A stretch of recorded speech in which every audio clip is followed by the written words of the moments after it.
स्वागत छ भाइ बहिनीहरुलाई नेपाल अनलाइन स्कुलमा। हामीले ट्रान्सफर्मेसनको कुरा गरिरहेका थियौँ। यसमा हामीले लङ क्वेशन्सहरु डिस्कस गरिरहेका छौँ र ट्रान्सफर्मेसनमा पनि हामी म्याट्रिक्स ट्रान्सफर्मेसनको कुरा गरिरहेका छौँ। अब यहाँ हामीले म्याट्रिक्स ट्रान्सफर्मेसनलाई टाइप 6 सम्म डिभाइड गरेका थियौँ, जसमा हामीले टाइप 3 सम्म डिस्कस गरिसकेका छौँ र टाइप 4 मा पनि केही क्वेशनहरु डिस्कस गर्यौं र आज पनि फेरि हामी टाइप 4 को क्वेशन्सहरु नै डिस्कस गर्नेछौँ। जस्तै मैले यहाँ एउटा क्वेशन लिएको छु टाइप 4 को। यहाँ क्वेशन छ र यो क्वेशन हामीहरुको 2062 रेगुलरमा सोधिएको क्वेशन रहेछ। सो अलि पहिले नै सोधिएको क्वेशन रहेछ, जो जे भए पनि। सो हामीहरुको यहाँ क्वेशन छ triangle PQR with the vertices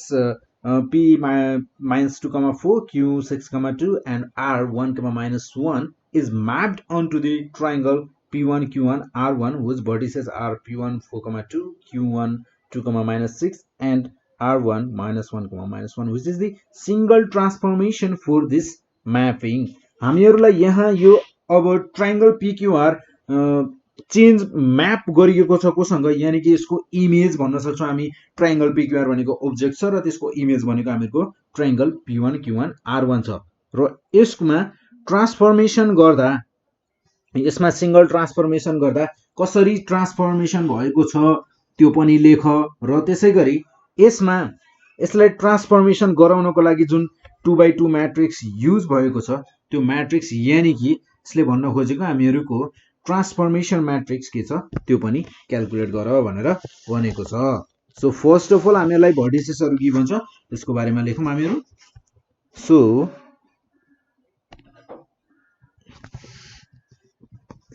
here given vertices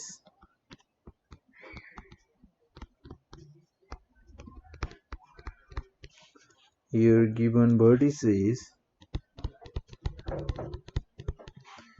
vertices of triangle PQR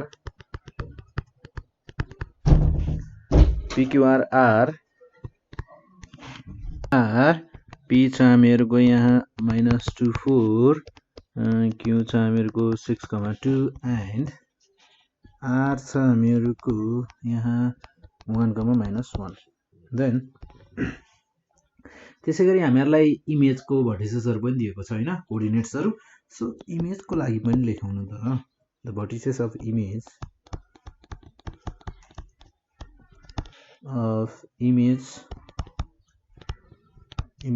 triangle P1 Q1 R1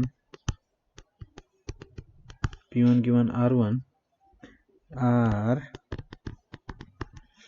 P1 छ हामीहरुको 4,2 then Q1 छ हामीहरुको 2,-6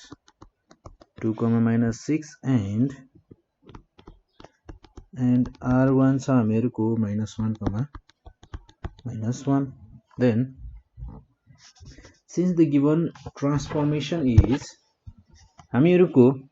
गिवन ट्रान्सफर्मेसन मा हेर्ने हो भने यहाँ हामीहरुको जस्तै P लाई नै हेरौं है। हामीहरुको P मा हेर्दा तपाईहरुको -2,4 छ, ठीक छ, र त्यसको इमेजको पोइन्टमा हेरौं हामीहरुको P1 मा 4,2 छ। सफल भएको छ, x y मा आएको छ र y x मा गएको छ, ठीक छ, र सँगसँगै हामीहरुको x y मा जाँदा माइनस भएर गएको छ। त्यसैगरी Q मा हेरौं हामीहरुको 6x मा छ, y मा गएको छ र माइनस भएको छ र y को x मा आएको छ र जस्ताको त्यस्तै छ। सो हामीहरुको यो हेर्दा तपाईहरुलाई लाग्दैन यो के को फर्मुला हुँदा चाहिँ P पोइन्ट चाहिँ इमेजमा त्यस्तो हुन जान्छ होला? कुन फर्मुला छ त्यस्तो? थाहा छ कुनै? हामीहरुको तपाईहरुलाई याद छ कि छैन? फर्मुला -90 डिग्री को थ्रु यदि हामीहरुले about origin through -90 degree rotation गरायौं भने नि हामीहरुको यस्तै हुन्थ्यो क्या। हामीहरुको जस्तै कस्तो हुन्थ्यो भने since मैले यहाँ लेखेको since the given transformation कस्तो फर्मको छ म त्यो लेखिरहेको छु। since the given transformation is of the form छ हामीहरुको यहाँ जस्तै a, b छ भने यहाँ a डैश यानी कि a को इमेज हामीहरुको यहाँ भएको छ b, -a which is the rotation, यो भनेको हामीहरुको के को फर्मुला हो, which is the rotation, which is the rotation about origin,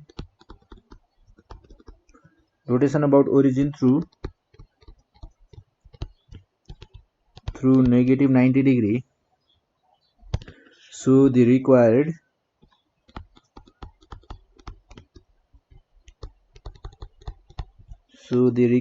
single transformation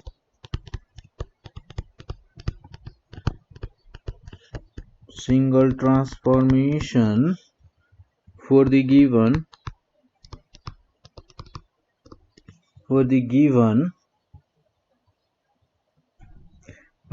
mapping हामीलाई म्यापिङ भनेर भनेको थियो हैन, is the rotation about origin through negative 90 degree, is the rotation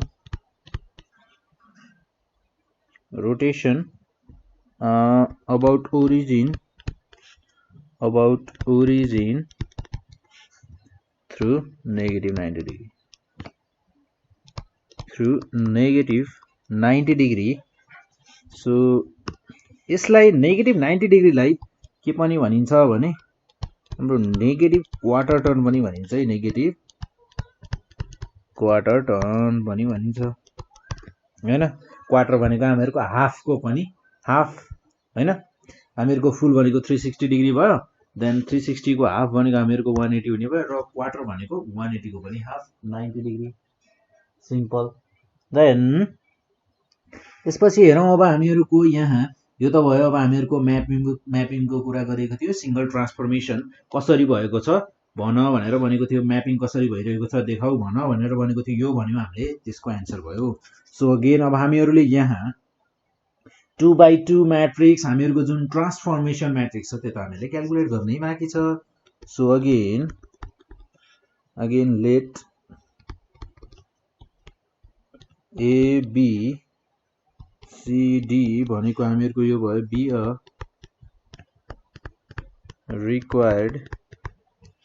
required 2x2 matrix होइन त, 2x2 म्याट्रिक्स भयो।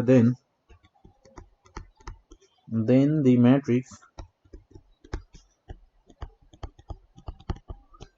the matrix form of vertices of triangle PQR and the image triangle P1 Q1 R1 is हामीहरुको हुन जाने भयो यहाँ। So we know that हामीहरुलाई थाहा छ भने हामीहरुको transformation matrix into object is equals to image हुन्छ भन्ने कुरा थाहा छ। सो हामीहरुको ट्रान्सफर्मेसन म्याट्रिक्स भनेको छ हामीहरुसँग A B C D, then हामीहरुको ऑब्जेक्ट अब ऑब्जेक्ट भनेको यहाँ हामीहरुको हुने भयो ट्रायंगल पीक्यूआर हैन त। सो ट्रायंगल पीक्यूआर को कोअर्डिनेट्सहरुलाई हामी म्याट्रिक्स फर्ममा लेख्छौं यहाँ अब।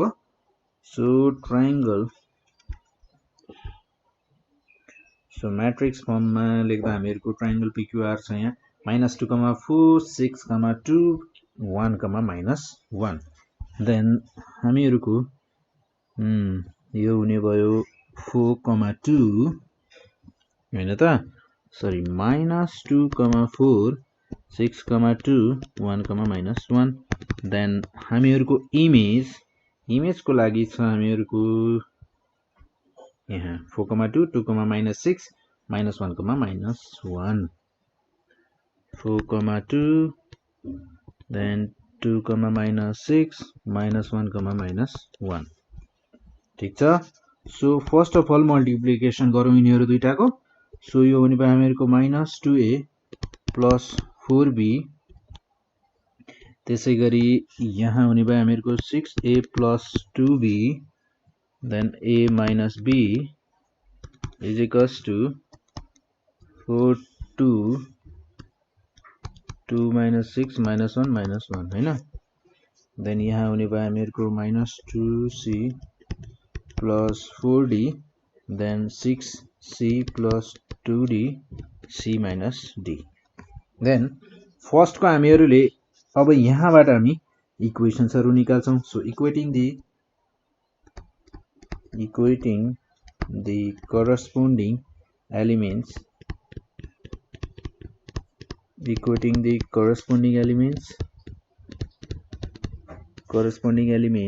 from equal matrices then यहाँ हुने भयो हामीहरुको minus 2a plus 4b is equals to 4 equation first बनाऊ so त्यसै गरी 6a plus 2b is equals to 2 हुने भयो र दुईटा इक्वेशन भइसकेपछि मैले थर्ड इक्वेशन लिइन र यहाँ निर अर्को बनाउँछौं हामी c र d को लागि सो c र d को लागि तर लेख्दा चाहिँ फरक पर्दैन है जस्तै a minus b1 is equals to -1 यसलाई भनौं इक्वेशन थर्ड लेख्दा पनि हुन्छ लेख्दा रङ हुने चाहिँ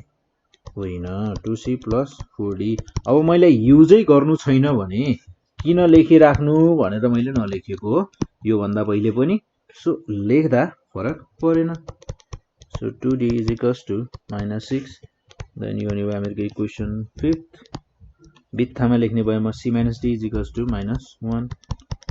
यो भयो हाम्रो इक्वेशन 6 हैन त so first of all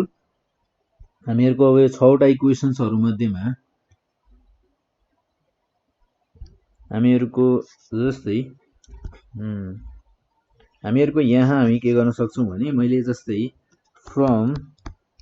equation अब हामीहरुले दुईटा इक्वेशन्स लिएर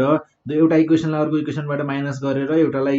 हटाएर त्यसरी पनि गर्न सक्छौं यहाँ मैले तीनटा इक्वेशन्स लिएको छु भने सो प्रायसम्म तीनटा इक्वेशनलाई युज गर्ने कोसिस गर्छु सो म इक्वेशन थर्डबाट के गर्छु भने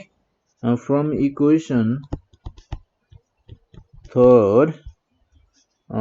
a minus b is equals to -1 छ ठीक छ a is equals to b plus 1 लिए मैले ल so now -2 a को ठाउँमा मैले राखे b plus 1 then plus 4b is equals to 4 यहाँ now from equation first बाट then or -2b minus 2b minus 2 plus 4b is equals to 4 or 4b minus 2b is equals to 4 plus 2 then or b is equals to 6 by 2 therefore b is equals to 3 हामीहरुको b को value त 3 रहेछ र त्यसै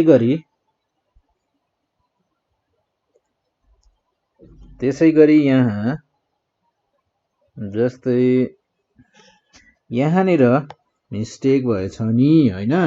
कहाँनिर mistake भएछ यहाँनिर भएछ यहाँनिर हामीहरुको हुन्थ्यो माइनस हामीहरुको -1 मा के चेन्ज गरेका छौं त छैन नि हो त्यसैले अब हामीहरुको यहाँनिर पनि हुने भयो माइनस सो यहाँनिर हुने भयो हामीहरुको यो माइनस इन्टु माइनस प्लस र 2 प्लस 2 भएपछि यहाँनिर हुने भयो हामीहरुको -2 देन यो हुने भयो हामीहरुको 2 then b is equals to हामीहरुको आउने भयो value 1 2 by 2 is equals to b को भ्यालु हुने भयो हामीहरुको 1 र त्यसै गरी putting b is equals to 1 in equation second गरे ल म equation सेकेन्डबाट sorry equation second we get equation second नै लिउ न फर्स्ट र थर्ड युज गरिसकेका छौं सेकेन्ड नै लिएन मैले सो सेकेन्डमा 6a plus 2b is equals to 2 6a plus 2 into b यानी कि 1 is equals to 2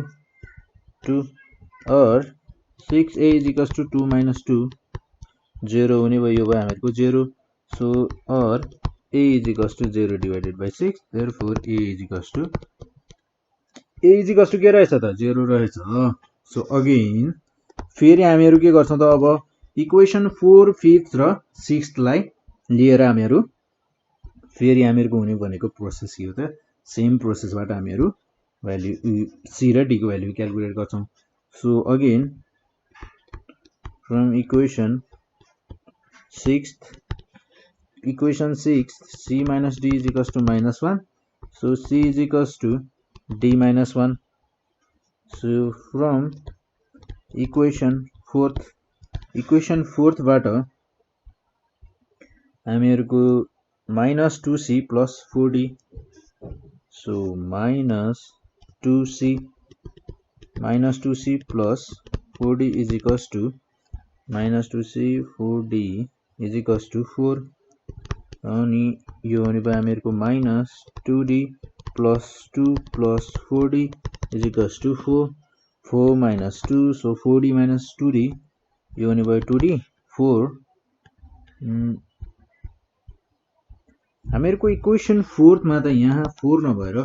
2 पो रहेछ हैन त हामीहरुको यहाँ निर रहेछ 2 सो यहाँ छ 2 यहाँ छ 2 देन हामीहरुको यहाँ हुने भयो 2 minus 2 और यो हुने भयो हामीहरुको d is equals to 0 so divided by 2 therefore d is equals to 0 d को भ्यालु रहेछ हामीहरुको 0 so putting d is equals to 0 in equation हामीहरुको equation 5th मा राखौं ल equation 5th we get equation 5th मा राख्दा हामीहरुले के पाउँछौं त यहाँबाट हामीहरुको equation 5th मा राख्दा d को भ्यालु 0 राख्दा यहाँ हुने भयो हामीहरुको 6c plus 2 into 0 is equals to 6 minus 6 then 6c 0 value 6 is equals to minus 6 हुने भयो c is equals to minus 6 by 6 so therefore c is equals to minus 1 और हामीहरुको c को भ्यालु रहेछ 1 minus 1 thus the required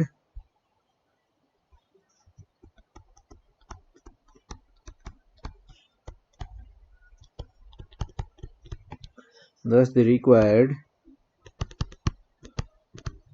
2 by 2 matrix is हामीहरुको A B C D is equals to हुन जान्छ 0 1 -1 र 0 यसरी हामीहरुले calculate गर्न सक्छौं